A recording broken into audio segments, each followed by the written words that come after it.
All right, so first of all, I wanted to say thank you guys for coming. Today we're here to learn about our listing appointment and more specifically the supply and demand analysis. Who thinks it's important that we list properties correctly on price point? Absolutely. Um, sorry. No, it's okay, go ahead. My husband's aunt, she needs to list her property. I'm like, oh my gosh, I need this information. Yes. That's what I was- Yes, so it's massively important that we understand how to price properties correctly because it's the difference between you selling the home and your listing expiring and damaging your reputation and more importantly, damaging your opportunities for future referral business from that potential seller. Does that make sense so far? Good deal. So a little bit of background to me. I've been in real estate nearly a decade. Easily sold over 100 homes. I haven't sold the most homes in the world. And we're still pretty good at what we do. And when we list homes, we sell homes. You know, I want to say that I have a ratio for every 10 homes that we list, we sell 9 of them. If not more, because I understand proper pricing and being able to explain to the sellers how many months of inventory there is, what the proper pricing bracket is, and what we need to do to get their home sold to accomplish their goals. Who knows that our goals mean nothing in regards to what we want to accomplish? We always need to have the seller's goals in mind, and we'll take some time talking about that too. So we'll go ahead and kind of jump into it. When we have a listing appointment, first of all, it's hard to get a listing appointment, right? How are we drumming up opportunities for listings? How are we getting them? Yeah, how are we getting listing appointments? What are ways that you guys acquire listing appointments? Referrals. So referrals, We agent to agent referrals, past client referrals. We do open houses and we knock doors. Very cool. So open houses, door knocking. Yeah. How else? Cold calling. FSBOs are for sale by owners one of your, yeah? Do you like expires and for sale by owners? You don't? I love them, but Yes. we're not good on the task we need to do to get them yet. Right, right. So it's a skill set that we need to practice, drill, rehearse, repeat. Practice, drill, rehearse, repeat, right? I built my business on prospecting. I built my business on expireds and circle prospecting. Some for sale by owners, and they're not my favorite. I would rather call an expired over for sale by owners. I'd rather circle prospect. You'd rather call FSBOs. Yeah, they're just easier for me because I'm not that personality. I'm just Right, right. So everyone here is going to develop an appetite for the type of lead source that they want. Just as a side note, really you should only be focusing on 3, no more than 4 sources. Write that down. Because as realtors, we're always attracted by the shiny object. Should we be listing focused or should we be buyer focused?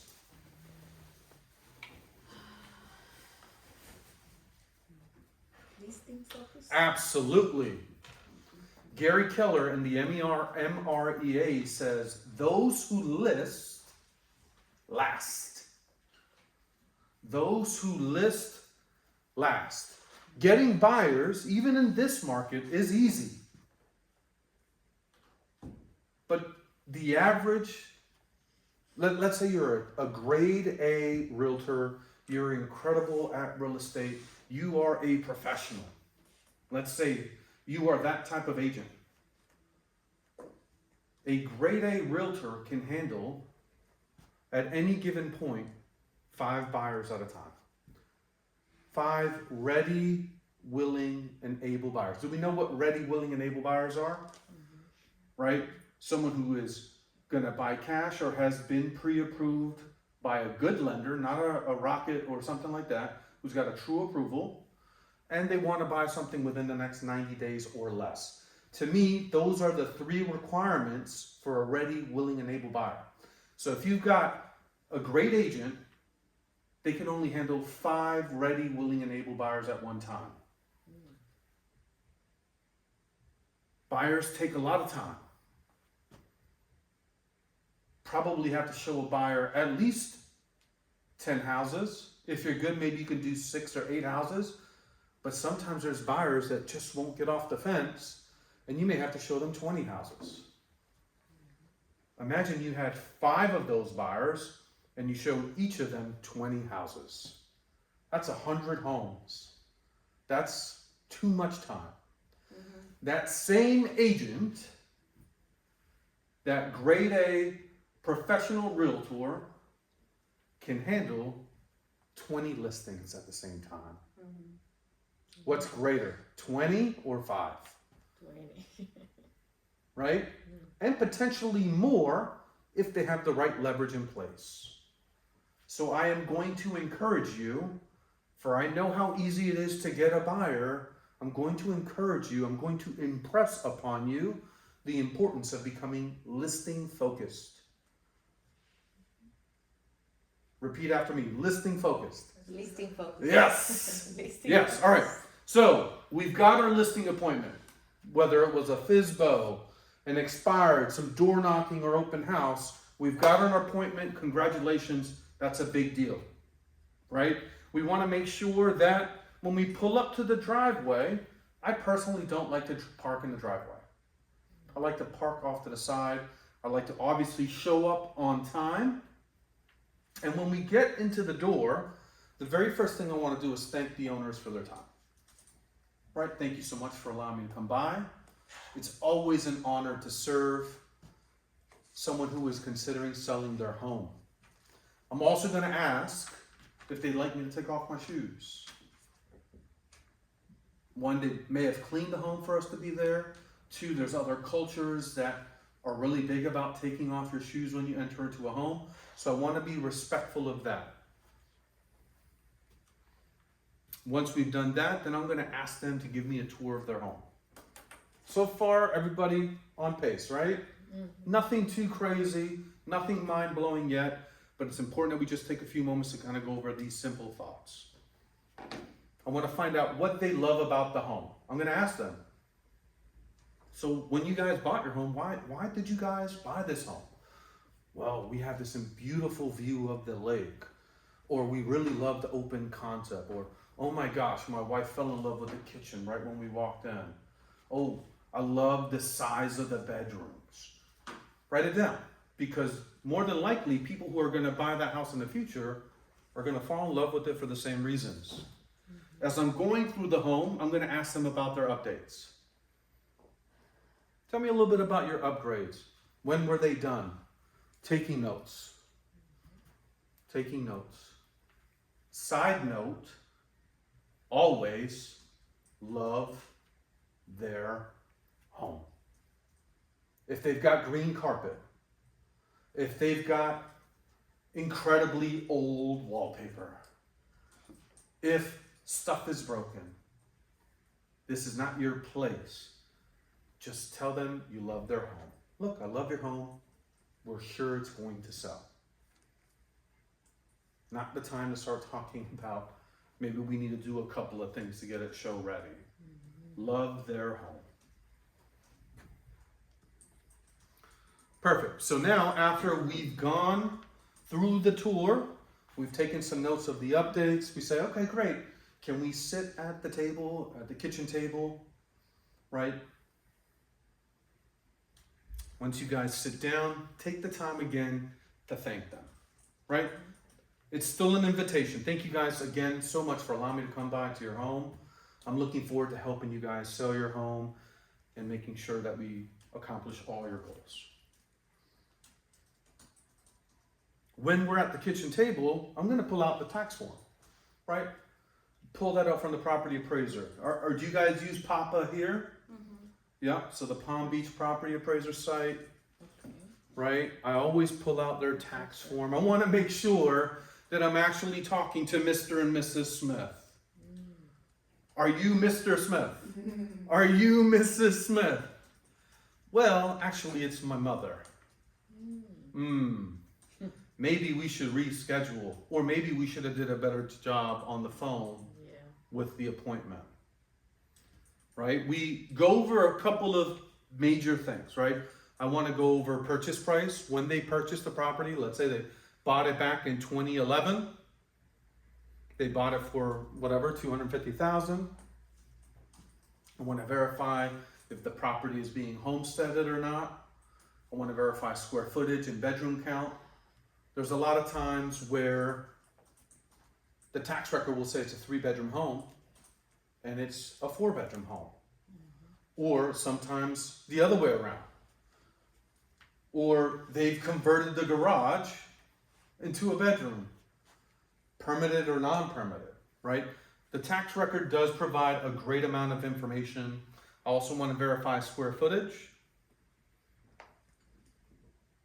But that's kind of the first piece of kind of documentation I start to use with them. Okay, good.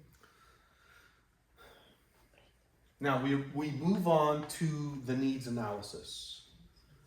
Other than the supply and demand analysis that we'll talk about, this is the most important part of your presentation. Hands down. Because this is going to allow you to future pace and set expectations. So, Mr. and Mrs. Smith, on a scale, even before that, so Mr. and Mrs. Smith, I want to take some time now to go over your goals so that I clearly understand what you want to accomplish so that myself and my team can create the right strategy and plan to accomplish your goals. Does that make sense? Yes, Michael, that makes perfect sense. I'm glad that you think so. All right, so let's get into it. So starting to write down their names on the back of the tax record is just kind of where I write it. And then I'll ask a very simple question and then we dig deep. So on a scale of 1 to 10, 1 being terrible, 10 being excellent, what is a goal? Not one goal or the goal. What is a goal that you would like to accomplish in the sale of your home? And usually what do they say, guys? Sell it. Price, right? To sell it. Okay, perfect. So I'll write down price. Well, Mr. and Mrs. Seller, what's important to you about price? We want to get some clarity. We call this digging in, potentially going 3 deep. Price. Now I'm going to ask, okay, tell me a little bit about why price is important. Well, we're looking to pay off our mortgage and then use the remaining proceeds for a down payment on our new home. That's valuable information. Tell me, where are you guys moving to? Well, we're considering staying in the area, but we're now looking to downsize. Okay, why are you considering downsizing? Well, the kids have moved out. Right, we don't need such a big home anymore. The expenses and the maintenance of the home is starting to become a bit overwhelming. Perfect. So I'm writing this all down. All right, so price is important. They want to use the proceeds to pay off the loan that they currently have and use those proceeds to help buy their new property. They're considering downsizing, families out of the home. Home is starting to become a little bit too much for them to maintain. Perfect. Do you think I got really great clarity on that goal? Perfect. Now I'm going to move on to the next question. Okay, Mr. and Mrs. Seller, now I've got that goal. What is another goal that we can accomplish to make your sale of the home a 10 plus? And we're going to go through the same and it's silly, isn't it? It's silly. It really is, but I promise you it works because we're level setting. We want to set the expectation. What can we do to make this sale of your home a 10 plus? Well, We would like to sell the home in 3 months. It's usually time and money. Time and money, I've learned, have been the two major goals in most sellers. Okay, Mr. and Mrs. Seller, you had mentioned 3 months. Do you want to be on the market in 3 months? Do you want to have the property sold in 3 months? Or do you want to be in your new home in the next 3 months? There's a difference in every one of those questions, isn't there? You want to be in the market in 3 months, then realistically, they probably, depending on how we price the home in the market, they may not be in their new home for 6 to 9 months. Do you want to have your property under contract in 3 months? Okay, that means they want to be on the market, they want to get it under contract in 3 months. Maybe they're in their new home within 4 to 5 months, 6 months. Or do you want to have the property sold and be in your new home in the next 3 months? That means we need to be on the market today to get it sold quickly. And no matter what response of that, I'm then going to ask, well, why is it that you want to be in the new home by 3 months from now? Well, to be quite honest, we're facing a foreclosure and we don't have a lot of time. Does that allow you guys to get more clarity on the severity of their circumstance? We've got to dig deep. I want you guys to think of, every time you put that shovel into the ground and you're taking out the dirt, you're getting closer and closer to the diamond, getting closer and closer to the gold. You guys, the more we can get into their personal lives, the more intimate we can get with them, the more they're going to feel that we're partners in this situation. We want to be intimate with them. We want to get close, very, very close. We want to become a trusted partner. Someone's home is typically their largest financial asset.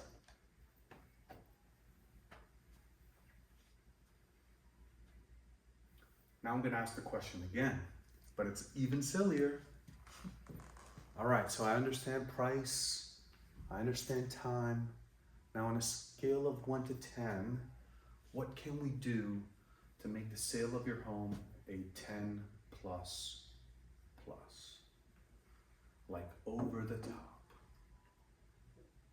And maybe they say something like, oh, we want a really great family in the home. Or they're like, you know what, we really don't have any other goals. And then maybe I'll suggest, well, in my experience, communication is really, really important. Right? How would you like to be communicated with? Are you good with phone calls and text, emails? How often should we communicate?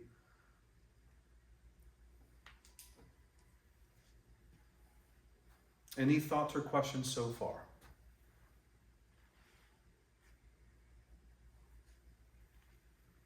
No, we're good? Say again? Yeah, we're good. Awesome. So now the next step of our kind of conversation with them is we need to find out of the 2 or 3 or 4 goals, what is the most important goal? Now in this example, we've talked about money and time, and they brought up the foreclosure piece, right? So I'm going to ask them. So, Mr. and Mrs. Seller, if we were able to get your price that you wanted, but we couldn't sell it in 3 months, it took 6 months, would that still make this experience a 10 plus? Oh no, Mike. No, we can't. We do that, we lose the home completely. Okay, so now I've found out that time is more important. Let's even take it maybe not such a grim circumstance, like, no, Mike, I'm starting a new job March 1st and I need to be there, right? Okay, so if we were able to sell your home in the next 90 days, in the next 3 months, but we got a little bit less than what you were hoping for, would that still be a 10 experience? Yeah, I think it would be actually. So we've just found out that money isn't always the number one goal. Sometimes it's time. Other people will say, we can be here all day. We can be here till the sheep come home if we can get our money, Exactly. right? With that type of circumstance, you may want to find out what their monthly holding costs are and kind of go through that with them. And the statistics of the longer we sit on the market, typically the less money you get from list price to sale price. That's why it's so important we price it correctly the first time around. Okay. So now that I've taken some time to learn about their goals, do you think that I've started to build a relationship with them at this point? Yeah. Do you think that they think I care about their circumstance? I genuinely do. Right? We're here to serve them. Right? So now I want to give them an opportunity to start, I want to start putting some seeds in their mind. Right? So, Mr. and Mrs. Seller, at this point, if I show you that I give you the best opportunity to accomplish your goals, is there any reason why you wouldn't, work with me today? No. Great. Let's see what's happening in the market. Yes, we haven't talked about really price or commissions yet. Great. No worries. I promise we'll get to that. Let's take a look at what's happening in the marketplace. No matter what they say, your response is great. This is not the time to handle objections. This is not the time. Well, how much is your commission? Mr. and Mrs. Seller, I promise we'll go over that. Let's take a look at what's happening in the marketplace first, and then we can really get into the numbers of everything. Is that fair? Okay, cool. Do not get boggled down handling objections here. You could blow the whole appointment. I promise you that. All right. So the next piece of our conversation is I'm going to explain to them the types of markets. So Mr. and Mrs. Seller, there are 3 types of markets. You've probably heard of 2, right? There's a buyer's market, there's a seller's market, and then there's a flat or a balanced market. The way we know which market we're in is based on how many months of inventory we have. In a buyer's market, just as it sounds, the buyer has more negotiation power. There are a lot of there are a lot of homes on the market and very little buyers. The way we know we're in a buyer's market is if there's 6 months or more of inventory. The adverse, a seller's market. There are a ton of buyers in the marketplace, very little homes on the market, and the sellers have more negotiation power, and that's represented in 3 months or less of inventory. And then a balanced market, equal buyers, equal sellers, and that's potentially 4 to 5 months worth of inventory. The one thing we know about a flat market is that it shifts. It's either shifting into a buyer's market or shifting into a seller's market. Very, very important to be paying attention when you start to see those types of numbers.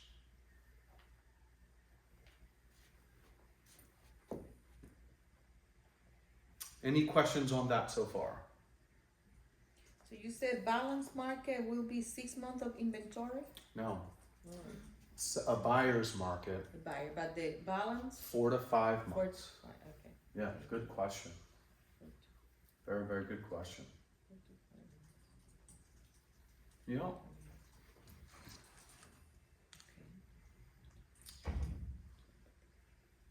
Perfect. So now we're starting to really get into the thick of the appointment, and we're going to really get into the market.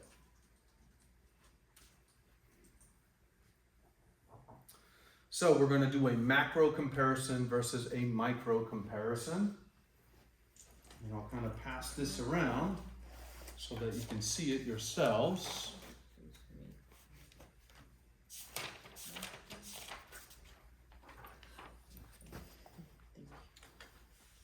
So the macro analysis is the market in a whole, as a whole, right? So I like to go within a half-mile radius, 1 mile radius, and a 2 mile radius. You guys know how to do radius searches on your MLS? No? Okay. Highly, highly recommend. Are you a part of the beaches board? Yes. Perfect. So I'll show you guys.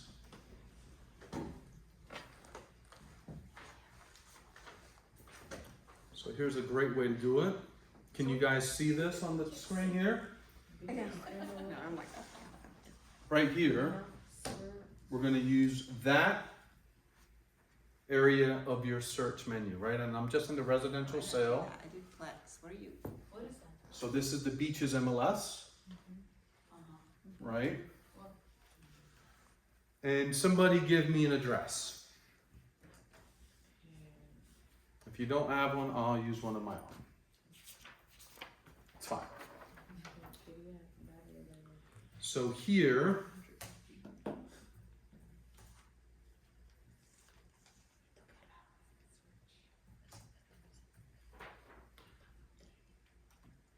this defaults to a 1/4 mile. So I'm going to open it up. Let's do a 1/2 mile. And you can see actives currently. There are 23 actives that are currently on the market. And we're going to look at closed sales. And I like to use 90 days. Why do I want to use 90 days over 180 days? More current, Correct. but sometimes you're more limited to the property that has sold in that time.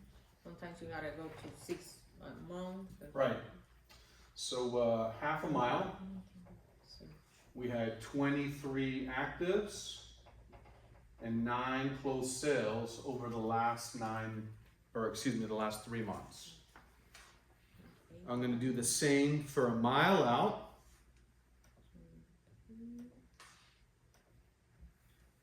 So you're a matrix. Uh-huh.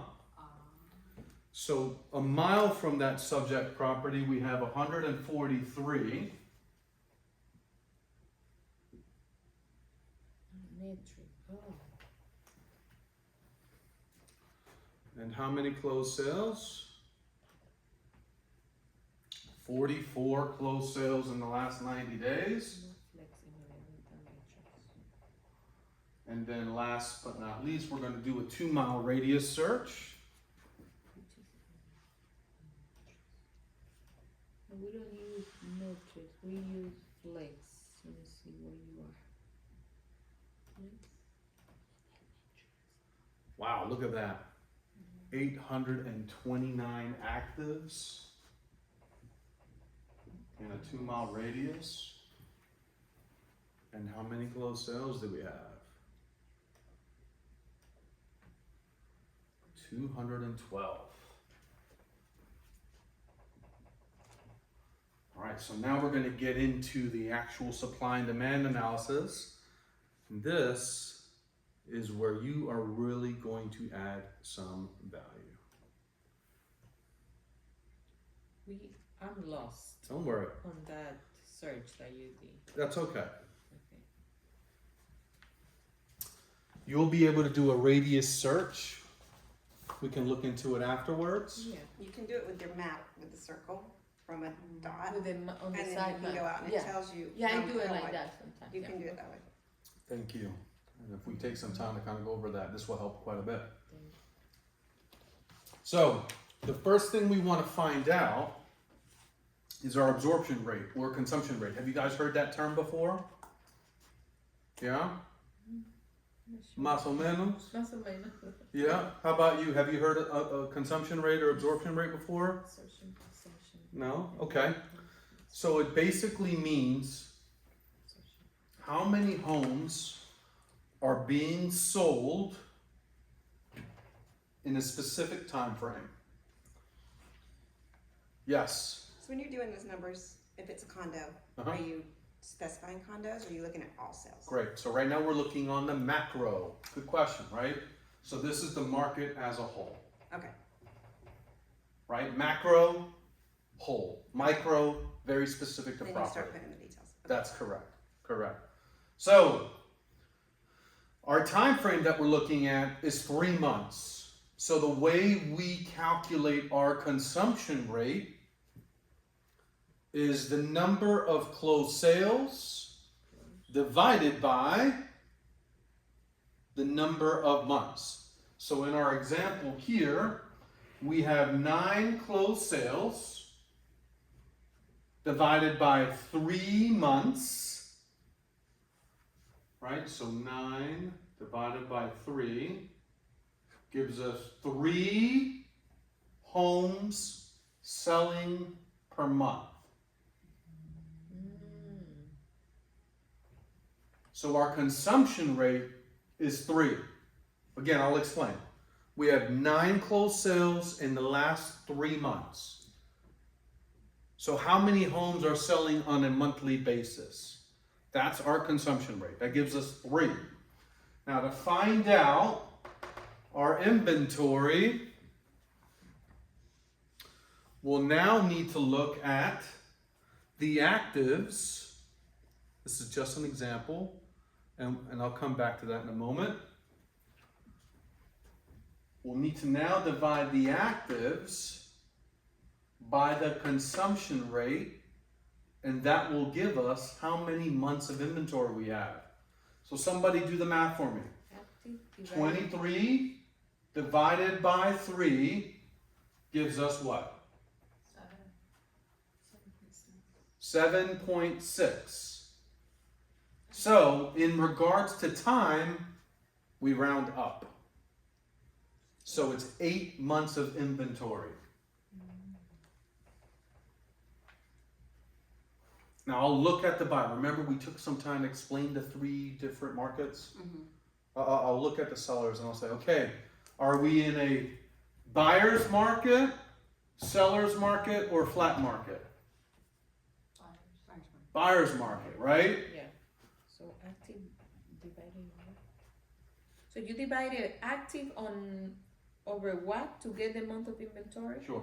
So you get the active inventory Okay. divided by the consumption rate. Consumption rate. That's correct. So let's step out of the example on the board for a moment. Let's talk about the consumption rate here. I gave an example of 11 closed sales divided by 3 months. That number is 3.6. Can we sell 0.6 of a home? No. So when it comes to consumption rate, always round down. Oh, down. Write that down. That's important. For consumption rate, always round down. So 3.6 is actually 3 homes.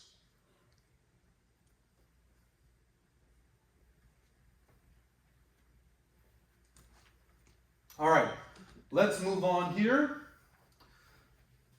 Somebody do the math for me here. I'll walk you through it. Somebody please divide the 44 closed sales divided by 3. 14.67.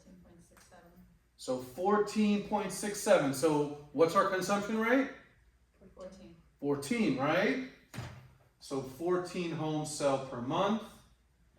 And now somebody do the math for our inventory. Remember, our inventories are actives divided by our consumption rate. So 143, I apologize, divided by 14, 10.2. 10.2. So we can call that 10 months. So Mr. and Mrs. Seller, is this a buyer's market, seller's market, or flat market?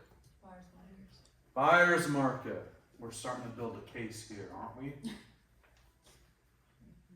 And then let's quickly run through this last one. What's 212 divided by 3 for consumption rate? 70.6. So 70 sell per month. 829 divided by 70. 11.8. Wow. 12 months worth of inventory. Again, I go back to the seller and ask them. What am I asking them? What is it? What What market? is market? The market. Right? Is it a buyer's market, seller's market, or flat market? And they say, Buyers. buyer's market. What do we know about buyer's markets? They have the power. Buyers have the power. What does that typically indicate for price? You have to be competitive. Prices are with- coming down. That's right. Have to be competitive. Prices are coming down. What did you say? You said something. No. Right? Like I am already level setting. I am future pacing. It's going to be a price war and a beauty contest. A price war and a beauty contest. Now they could say, Mike, I don't care about the whole market. Mhm. I care about my house. For home. Right? Perfect, Mr. and Mrs. Seller. Now this is the picture of the market as a whole. Now why don't we get really, really specific about your property? Have you guys written this down? Can I erase this? Okay. Are we still talking about the property that has foreclosure, No. or just in general? Yeah, just in general. So we're gonna do the micro-analysis. Now, with the micro-analysis, we get very, very specific. So for this specific property that we're looking at here that I brought, it's a single-family home. It is a non-HOPA community.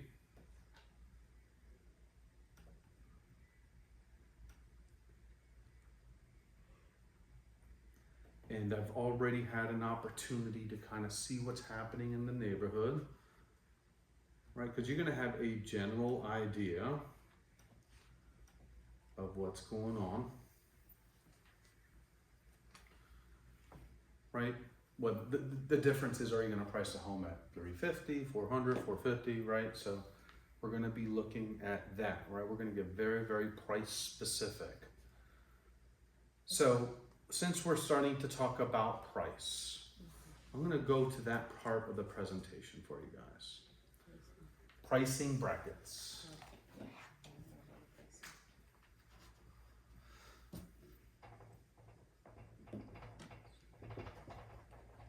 Okay. Who here has listed a home for $399 or $449? Or $324,999 or $499,999. We see a lot in the market. See a lot, right? Or these really trip me out. $397, $445, $649, $679, $689. Raise your hand if you've seen those types of listings on the market. All the time. All the time. I want to let you know that you are better than that. Okay. This is not Walmart. We are not rollback prices. We are not a car dealership. Nothing against car dealerships, but it's a different business. If someone takes a listing at $499,999, I want you to call the agent and tell them I'll give you $1. I give you $1. $1. Just out of the. I'm gonna call them and be like, hey, I'm gonna Zelle you $1. $1 makes the difference here. They're hurting their clients. When you are in the listing presentation and you're looking at the actives, if you're looking at the pendings, when you're looking at the closed sales, you're going to be so dumbfounded by how many agents don't have a clue. We are called to be the consultant, the expert in the marketplace. I'm asking you to be the person in this market who has a clue. For not just your sake, but for your client's sake. So, people shopping up to $500,000, they're shopping in $25,000 brackets. So, if you're going to take a listing at $499, you might as well take it at $500. If you're going to take a listing for $469, might as well take it at $475. If you're going to take a listing at $315, might as well take it at $325. Now let me show you why.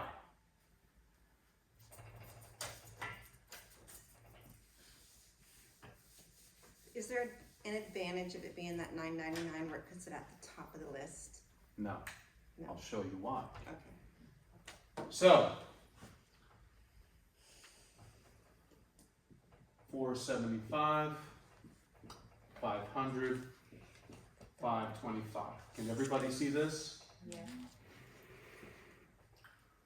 Let's say you're one of those special, amazing agents that doesn't say realtor, they say realtor, and you took the listing at $499,999.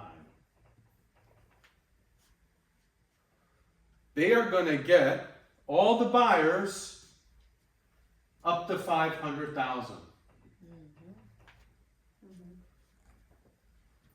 From 4 to 500. Everybody, I mean from 0 to 500. Right? They're going to get the buyers to 500. But if you list the house and you give them the $1 and you list it at 500,000, not only are you going to get the buyer searching from 500 and less, but you're also going to get the buyer searching from 500 and up. That's what I wanted to make sure.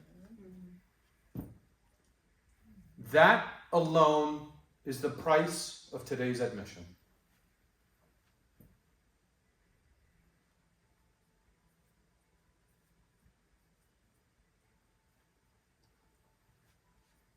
Do not be this agent. I make fun of you.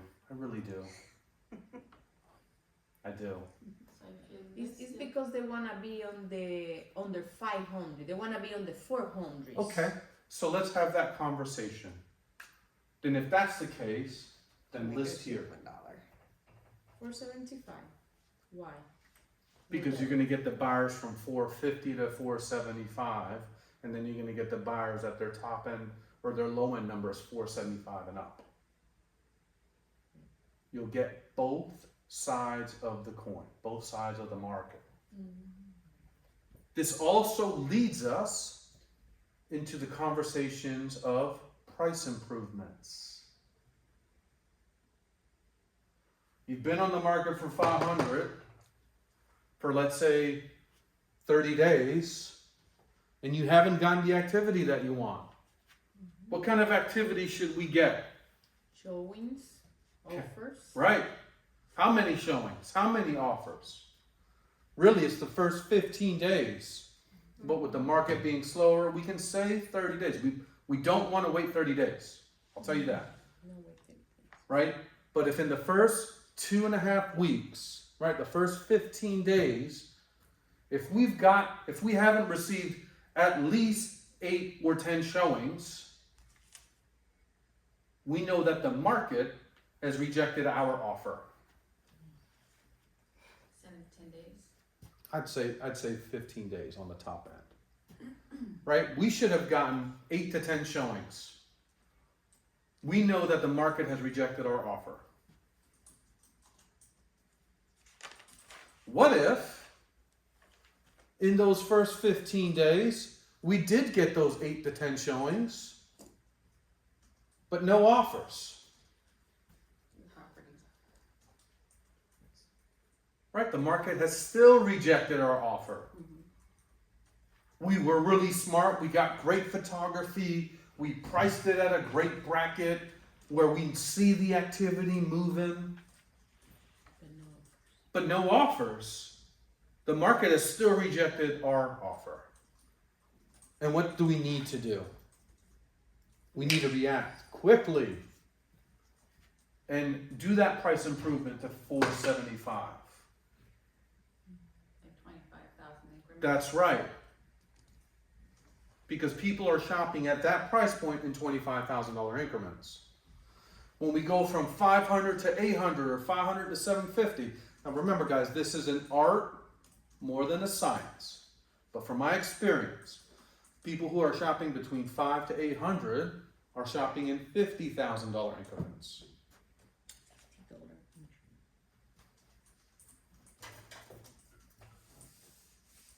So it's the same strategy.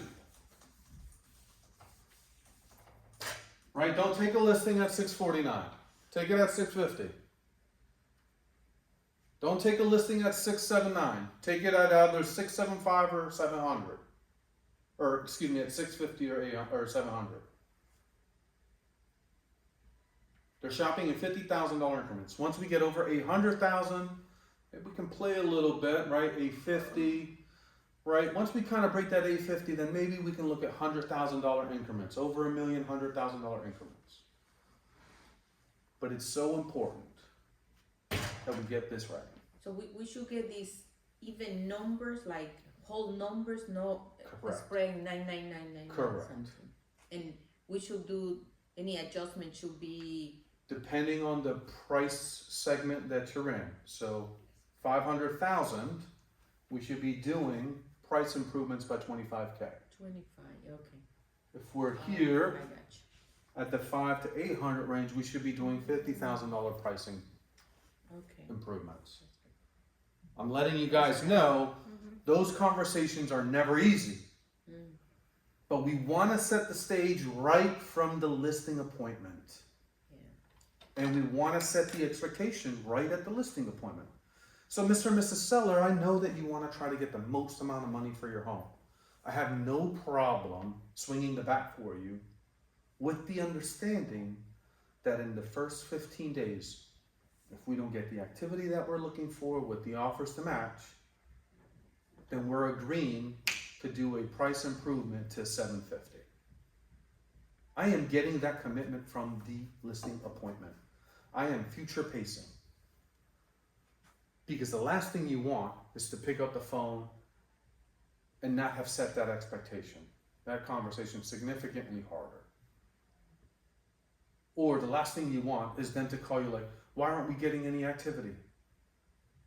We haven't shown the home in 5 days. We're the expert, right? We need to be conversating with them. We need to give them this information. Any thoughts on this? So it means, let's say we have a seller Yes? that, I mean, you know, these sellers that have a number in their head, and no matter what you show them in the market, Yep. that's what they want. So, and you know, we start thinking about sometimes like, should Yep. I get into that? But you know, with what you have presented right now, if we are clear with them that if after a certain time we're not getting results, you know, just That's make right. them agree that we That's have right. to adjust price. Correct. I mean, we shouldn't really say no because we're sure that's not the price the Right. house is gonna sell. So we're going to use the supply and demand analysis to help legitimize our position. So let's finish kind of what we were looking at now from this subject property. Right? So I know this property well here. We're going to look at 400 to 425 from a half mile radius, or excuse me, from a 2 mile radius. Excuse me. That's what we're doing. On the micro analysis, we go right to the 2 mile radius and we're looking at price points. So for this example,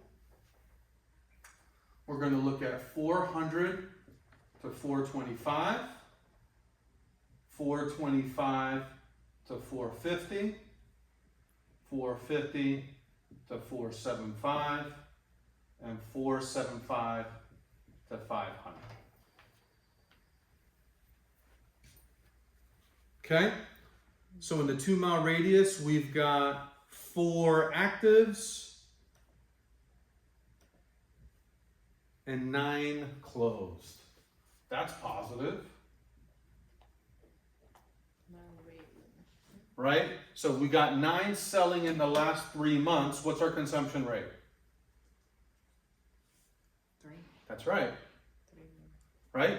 So again, consumption rate is closed sales divided by number of months.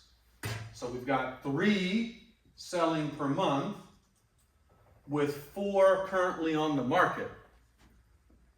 So our active inventory is four properties, the actives, divided by the consumption rate of 3, and that gives us, And you round down, round kind of up actually, but 1.33. right, so like a month and a half of inventory, Okay.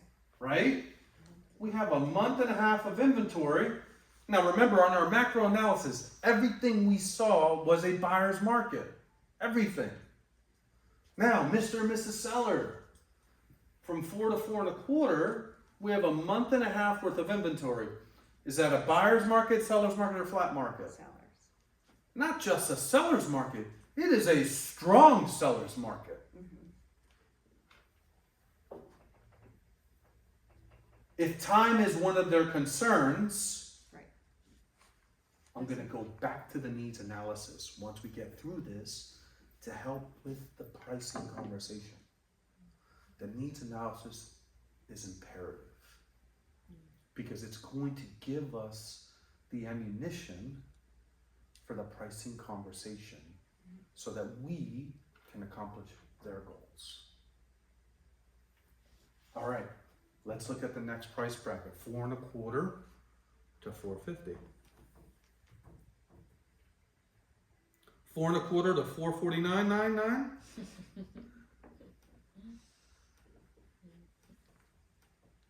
So we've got 13 actives, 11 closed.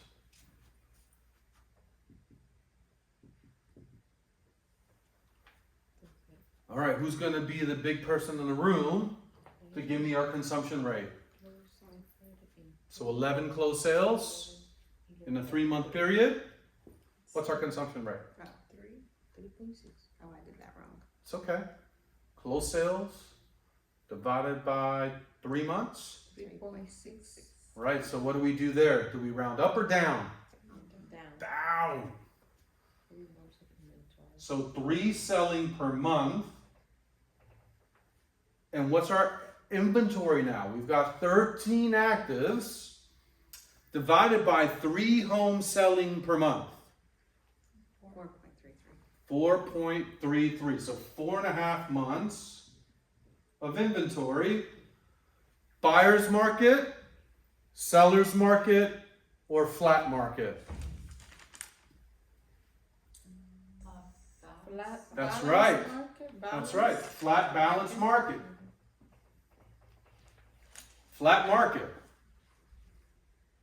What do we know about a flat or balanced market? What do we know about that market? Both seller and buyers are strong. It's Right. a very competitive market. Very, very good, right? They have equal negotiation power. What else do we know about a flat or a balanced market? Shifting. That's right. We've got to be careful. Mm-hmm. Got to be very careful.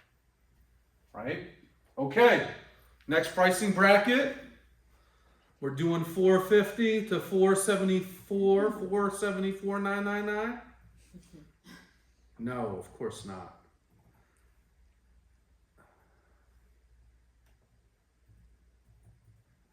I'm just saying, I'm very proud right now. My one listing I have is all zeros at the end. Say again. One more time. I'm very proud. My one listing I have right now is all zeros at the end. Yeah, girl. All right, we'll look at that too for you. Okay. Okay, I promise. So 9 actives, 11 closed. 9 actives, 11 closed. We always want to see the closed number higher than the actives. It's a great quick indicator to let us know we're in a great moving market. So again, 11 divided by 3 gave us 3.6. So we know 3 homes are selling per month. With 9 actives and 3 selling per month, that gives us how many months of inventory? 3. I don't know any other languages, I'm sorry.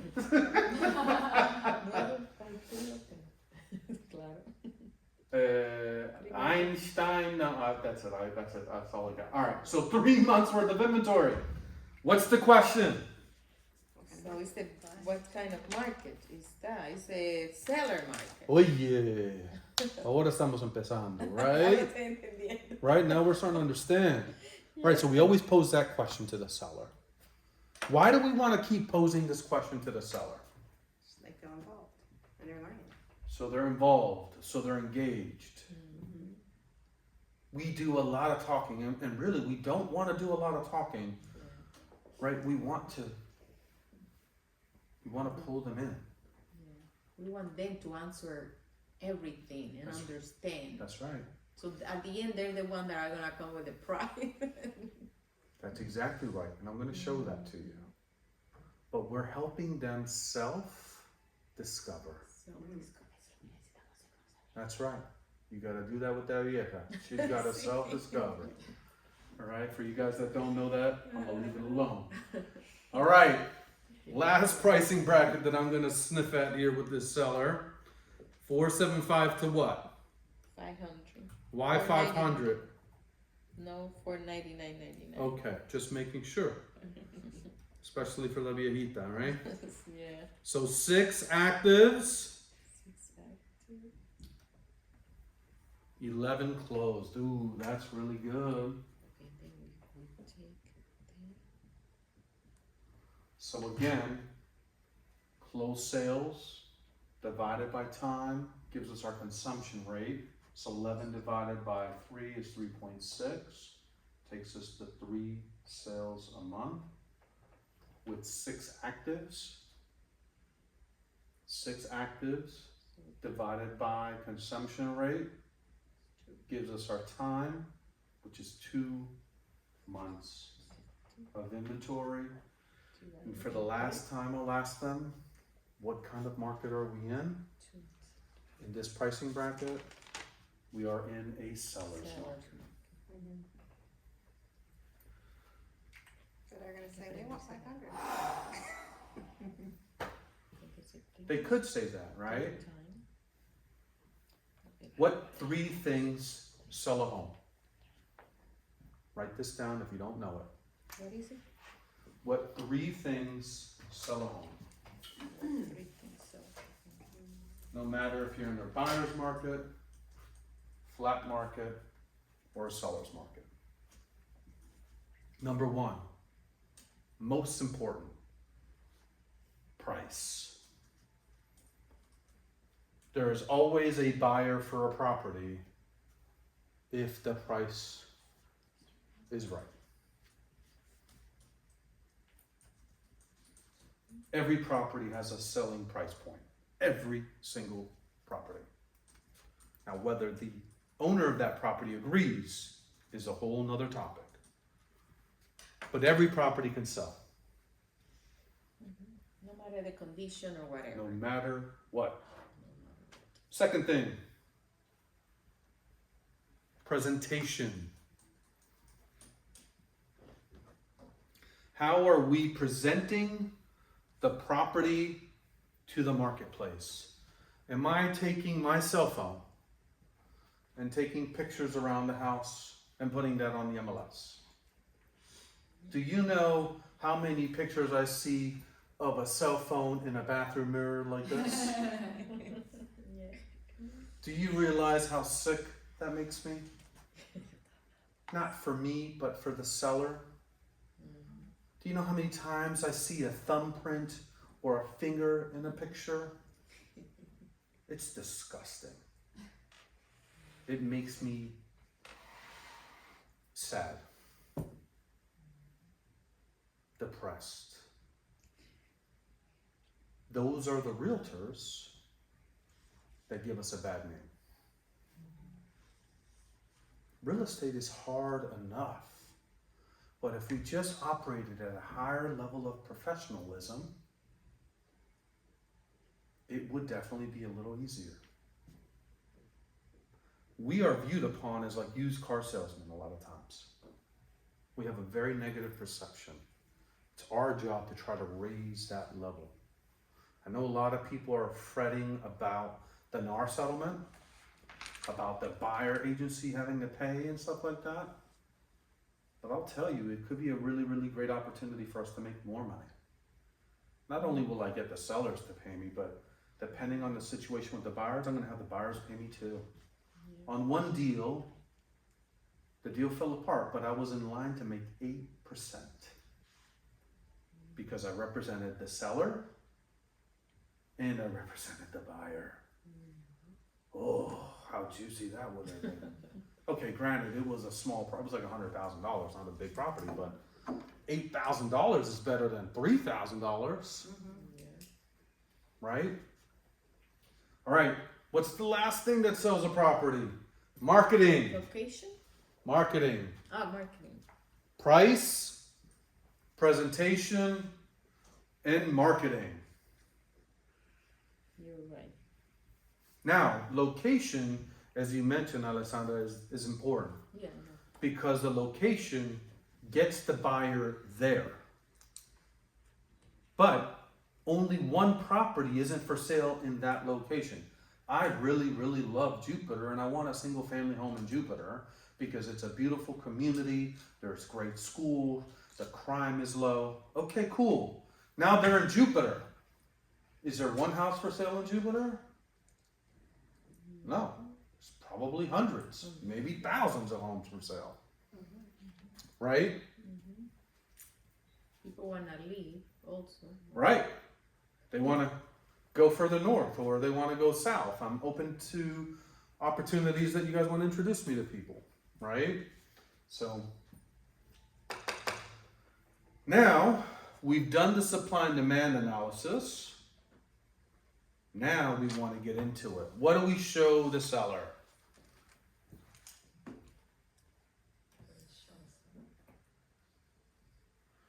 Right? We are in a seller market there, right? Well, we're in a seller's market in a couple different brackets. Exactly. Right? There's some things to consider. Consumption rate is actually the same in all the markets. Okay. Right? It looks like in every market, 3 homes are selling per month. The other thing we want to look at is, okay, who has the higher number of closed sales? Well, it looks like between 425 to 500 in every $25,000 bracket, there's 11 closed sales. But there's also more actives in some of these, like this one's got 3, but this one's got 9. So something to kind of consider. And then the difference between 425 to 450 is 4.5 months, but from 450 to 475 it's 3 months. 475 to 5 it's 2 months. So we're going to look at all of that. Now the question is, okay, what pricing bracket do we price them in? So we need to look. First, let's start with the closed sales. We want to show them the closed sales. How does their home compare for a property that has sold for 500? In this instance, this house was a disaster. It needed $150,000 worth of work. So do I want to compare that house to a house that sold for 500? Right? What I like to do, and you can see on the slide here, is I like to highlight all the features. Right? This house was listed for, look at this great agent, listed for $483, sold for $479, took them 81 days. Now what do we know about 475 to 500? There's 3 months of inventory. What do we know from 475 to 500? There's 2 months of inventory. this person costs this seller not just on price, but on holding cost, because they don't understand pricing brackets. So this house had a 21 roof, a new AC, brand new wood cabinets, quartz countertop, right? I'm highlighting all of these things. How long did it take to sell? When did it sell? Another thing I like to make note of is if the house had any seller concessions. Do we know what that is? When something comes up maybe during inspection and the seller, right, the buyer's asking for a discount, right? They're renegotiating the deal. Are you calling these closed agents and asking them? On the MLS, it should That's what say. it says, but we don't know the specifics, do we? Right, well, if someone gave a $15,000 seller concession, Okay, it does say the price. yeah, Okay, it does. We can anticipate that for 15,000, it was probably, for me, it's one of two things. One, it's either a roof type of concession, or maybe they've got polybutylene piping, right? So I'm looking at that and I'm pushing them forward. Here, let's take a look at the closed sales. I'm also gonna push forward the actives and go over the same scenario. This house, has a little bit less square footage, but significantly more updated. Oh, this one's much larger than your home, right? I'm pushing them forward so they can take a look at them.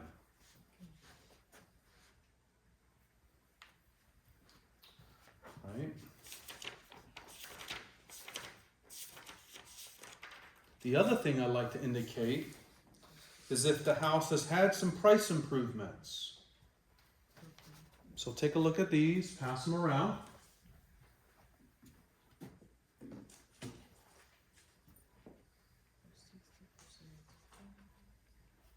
And I'll go back a slide, because that really is important here.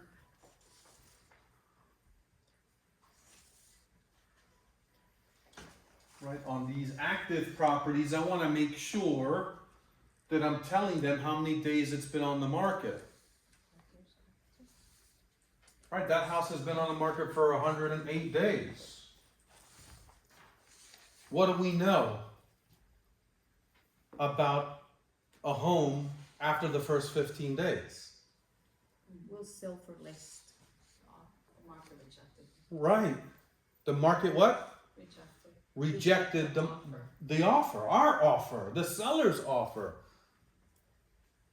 Don't wait till 45, 50, 60 days to make the adjustment. You owe it to your seller to have those tough conversations.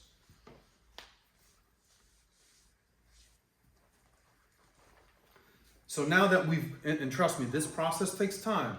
I'm going over the bedroom count. I'm going over the square footage. I'm going over the upgrades. I'm going over the days on market. I'm going over seller's concessions. Going through them. Right? I don't want to have to go through 10 or 15 properties. But sometimes we have to go through 6 or 8 properties, 10 properties. Right? But the reason that we're doing it is to build our case for pricing. This is and yes, when I push them forward, you had said this earlier, I then am going to ask them, based on what we've seen, where do you think we should price your home? It's not me. Where do you think we should price the home? And they'll ask, well, that's why we have you here. We think, that's why you're here. And I'll say, okay, I can understand that. My job is not to determine the market. My job is to interpret the market. Thank you so much. My job's not to determine the market, but my job is to interpret the market.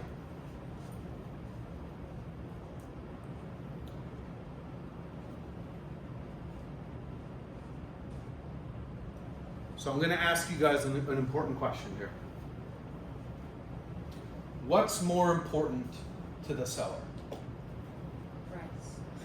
Yes, but let me finish my question. I yeah, apologize, sorry. right? Yeah. What's more important? Active listings, pendings, or closed sales? Close. Everybody thinks closed sales? Actives? Their, Determine price. what their competitions are. I think you guys should listen to the young lady in the back. What do you say? The active, because they want to see what their competitions are. That's right.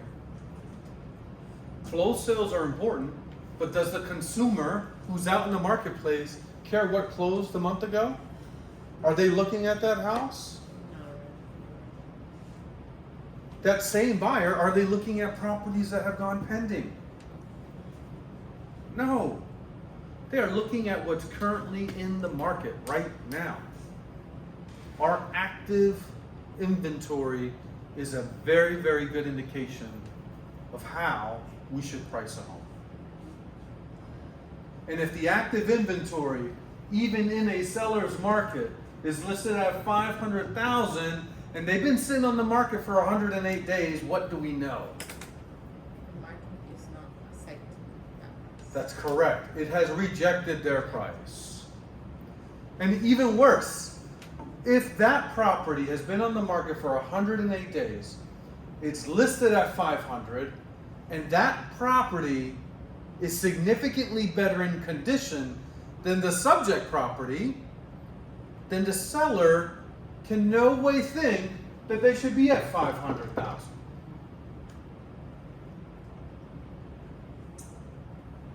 It's starting to click now. Starting to make sense. When we sit at a listing table, the active inventory, the closed sales, the supply and demand is so pivotal. Well, Mike, I want to list for 500. Well, Mr. and Mrs. Seller, I can appreciate that. And based on what the market is showing us, properties that are listed at 500 that are of superior condition, and I'm not trying to take away anything from your house, you gotta be so sensitive. You've gotta be so sensitive. You have a beautiful home, I love your home, and for sure it's going to sell. And we want to give you guys the best opportunity to get it sold quickly, because that was your number one goal we talked about. You're starting your job March 1st. And if we price it on the higher side, you may not make it to March 1st for your new job. Now I'm going to take them into pain.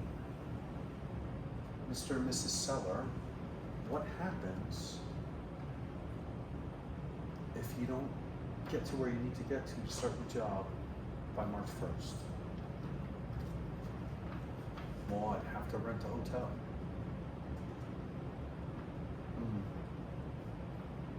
And a hotel, at least a decent one, is at least $200, $250 a night, and that's nothing special.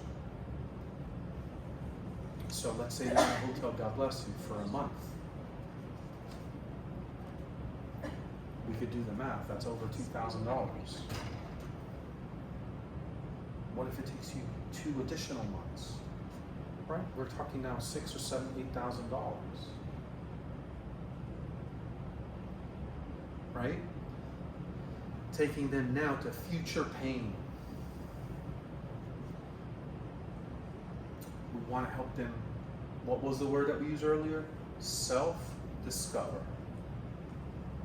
That's why the needs analysis, tied with the supply and demand, gives us a better opportunity to price the home correctly. And are we doing it because we want to sell a home fast? Or are we doing it because we've taken the time to digest the market, we've taken the time to do the needs analysis, we've taken the time to understand the right pricing brackets so that we can help them accomplish their goals? Because the difference of $25,000 for you and me is what? What's 3% of $25,000? A couple $100? Nothing. $1,000 doesn't change my life. $300, $500 doesn't change my life. But $25,000 to a seller is massively important. Wouldn't you agree?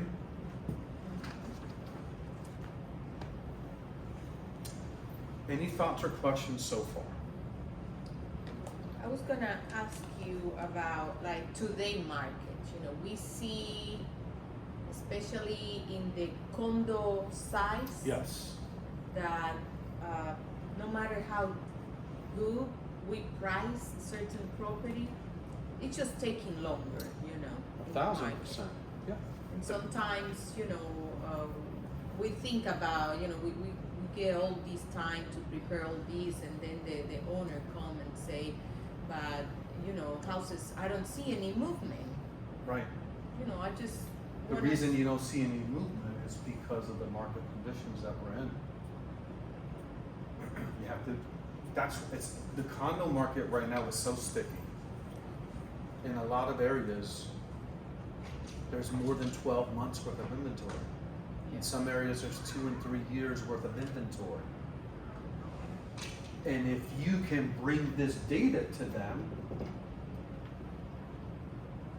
then they can understand. Right, there's places in Allendale and Aventura, there's over 2 years worth of inventory. What market are we at? In the condo market, No, real estate. It's different. Buyer's market. It depends on the area. so yes, so real estate, and this is what we've got to be mindful of, right? People listen to the news, to Fox and CNN, and they get these crazy headlines, or, oh, we hear this and that about the market. That's an incredible question. And when they ask me, hey, Mike, how's the market? What should my response be? Which market are we talking about? Without looking at, let's say, views or anything, it's like, from what I see, it's like, price is too high. And buyers can't afford it. I mean, Right. it's seller's market, but there's not a lot of buyers.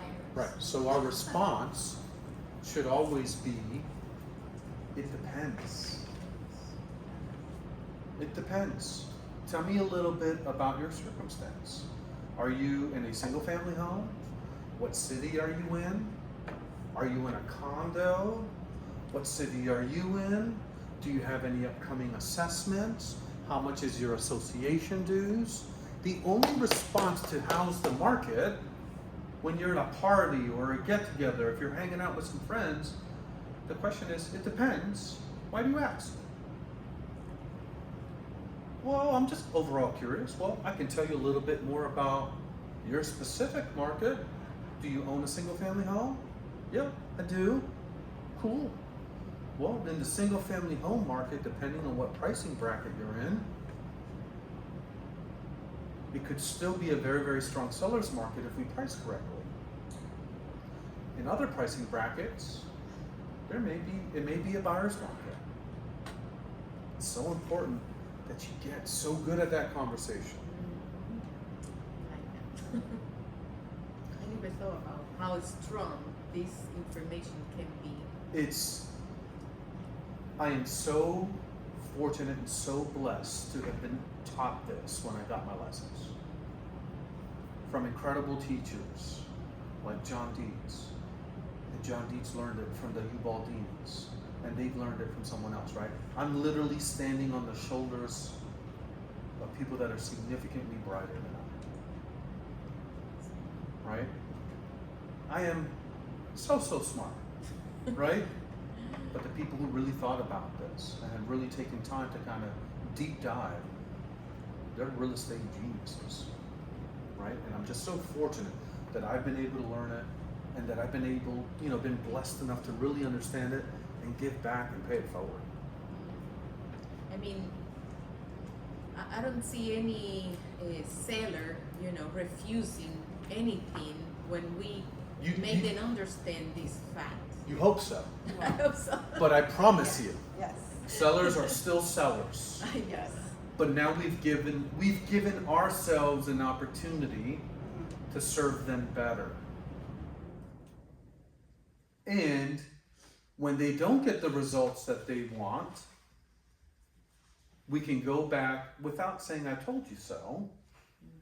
Because that's what we want to say. I freaking told you so. I told you. You idiot, you didn't listen. Oh my God. Who wants to burn a relationship? Use that language. Right? No. You say, look, I mean, based on our initial conversation that we had about how we wanted to price the home, right, in the different pricing brackets, it may benefit us to be at this pricing bracket versus where we're at. Right? Always go back to the data. You're not the bad guy. And there could be new data. That's correct. And the information changes every 30 days. We may get more close ups. We definitely are going to get more actives once the new year hits. Mm-hmm. More inventory always comes on the market right in the beginning of the year. So, you have an active listing. I promise we'll look at it, right? I'll ask one brave soul to share a listing with me, and we'll look at it together, right? I want to finish the conversation about condos. Yeah. Condos are tough. I personally choose to try not to take condo listings. I really, really do. And I still take them only under one condition. That they take my advice. If they're not willing to price it the way I feel to price it, if they're not willing to accept being able to take a price improvement, then it's a listing, and this goes for single family as well, but this is a listing I will choose not to take. Part of my conversation with my sellers, especially in an environment that I'm not that excited in, is as we're sitting in the kitchen table, I'll say, look, Mr. and Mrs. Seller, one of three things are going to happen today. Right? You guys have heard this conversation, right?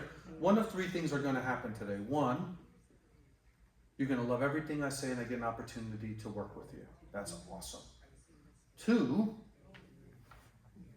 you may not like what I have to say and you don't want to work with me, and that's not so awesome. And three, I may choose not to take the listing.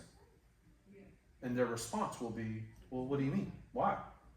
Well, Mr. and Mrs. Seller, there are times where sellers have goals and expectations that I can't meet or exceed, and I would rather tell you no today than let you down 6 months from now. Does that make sense? Right? Mm-hmm. I use that conversation specifically in a market that I'm not extremely excited about, because I am indifferent. We all want to make money. We all have bills to pay. We all want to buy nice things. We've got we all want to make money. I get it. And not all business is good business. And all the money. Right? You can take all the money. No, you don't Right? take all the money. No. All the money. So once we've kind of gone over this, once we've talked about pricing, I'd like to show them, kind of even before this, I'll give you one for you. I'd like to show them some of my success stories, right? Like, okay, I'm talking a lot. I act like I know what I'm doing, but where's the results? So then I'll push these forward to them. And these flyers are very easy to make. Are you guys familiar with RPR? Yeah. This one's sold all the time. Right? Just quickly kind of flip through them and pass them along. You can do these flyers, I promise you, in 2 minutes or less. You guys want me to quickly show you how? I'm good. Who says yes? Yes. Okay. But if we don't have the history, And if we or it's old history, So can you make it? we can talk about our office. where do we get those stats? Well, in the specific community that you're sitting in for a listing appointment, maybe see if your team has, has anybody in your office sold anything there.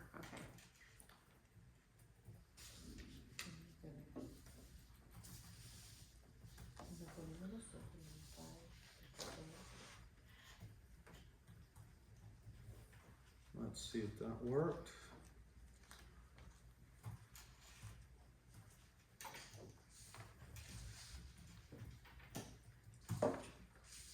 Oh no. I don't remember my password.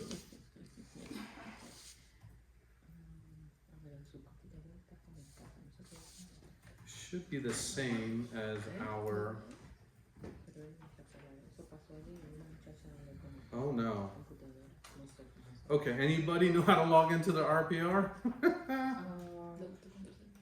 me see. I just got it. I'm in. You're, but on the big screen. Email, let me Oh, try. I don't know how to do that. It's Let me try okay. mine. Sure. 'Cause Yeah, mine was saved on here, so I don't know. Yeah, how yeah, that's mine's working. saved on my laptop too. No, you have to log in and my password's saved on it, Yeah. so I don't know what it is. Like that website? Yeah. No, it's on our world or whatever. Yeah, Oh, okay, okay, I okay. always forget my password. Oh, perfect. You work. So I got you, I'll take care of it. Okay.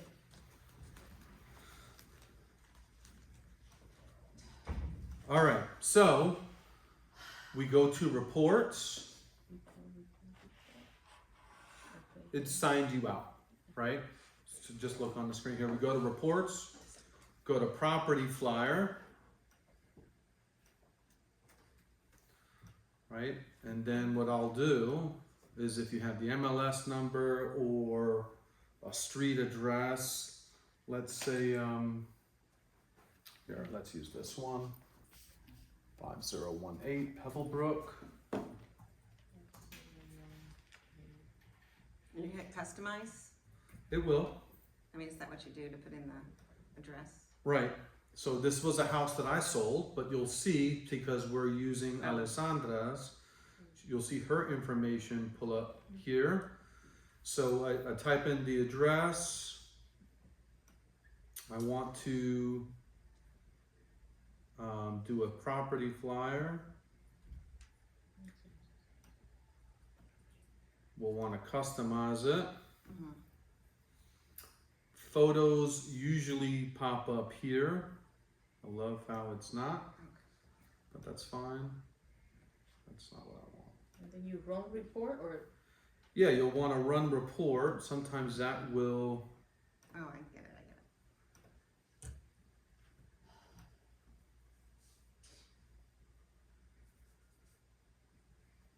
Pretty flyer. Yeah, property flyer, run report, and then we'll just say, sold in 72 hours, right? Whatever. It needs a description, fantastic, because it didn't populate.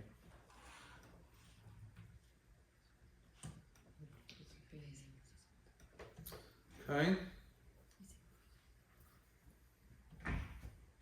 And you should hear a cute little ding dong when the report is ready.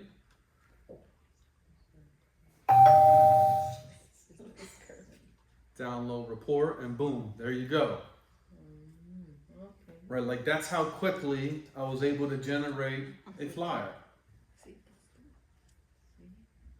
Sold in 72 I just did my hours. most Okay. recent, it still says active under contract. Right, that's right. But Well, we because it's- closed a month ago. Well, have you closed it? Yeah. Have you closed it in the MLS? No, I'm not I was the buyer's agent. Right, so the listing agent, you should call them and be like, we need you to close this out, No, you guys. right? Yeah. So, right, but that's how quickly I can generate these flyers. Okay, I had a little bit of issues personally, I can't log in or whatever, but look at that, right? It gives you all the housing data, right? Yeah, that's cool. It's such a great tool. I use the same tool when I go door knocking and I create flyers for a neighborhood that I've sold in. Okay. Pretty cool, right? Yeah. Okay. So now